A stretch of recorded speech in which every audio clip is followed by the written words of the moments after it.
siyaabaha lagu ogaado in cunugaagu ay aragtidiisu yar tahay waxaa ka mid ah inaad ku aragto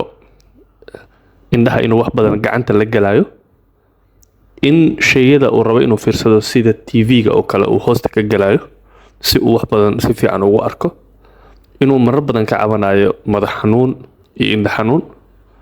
ilin badan iyo marmarka qaar indhihiisa gaduud lagu arko,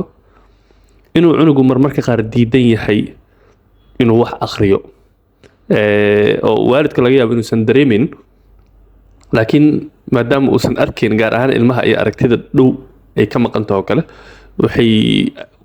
diidayaan inay wax akhriyaan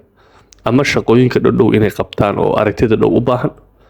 inay isku dayayaan inay hal il qabtaan. Haddii cunugu uu hal il isku dayo inuu qabto macnaheedu waxa waa inuu hal il kale problem aragtida ka jiro oo laga yaabo haddii isha kale uu furo inuu arkayo laba shay, taasna ay u keenayso inuu cunugu isku dayo inuu hal il qabto si uu nadiif uga arko isha kale. Inaad aragto cunugii oo dardarayo shayada qaar oo aan aragtidu yar dartiis,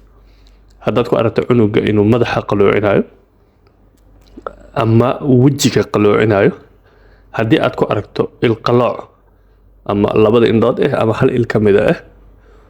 inuu iftiinka dhibayo oo cunugu diidayo qoraxda, iftiinka iyo waxyaalaha la midka ah oo ay aad ugu adag tahay, iyo inaad ku aragto inuu indhaha aad isugu dhaweynayo marka uu rabo shay inuu arko.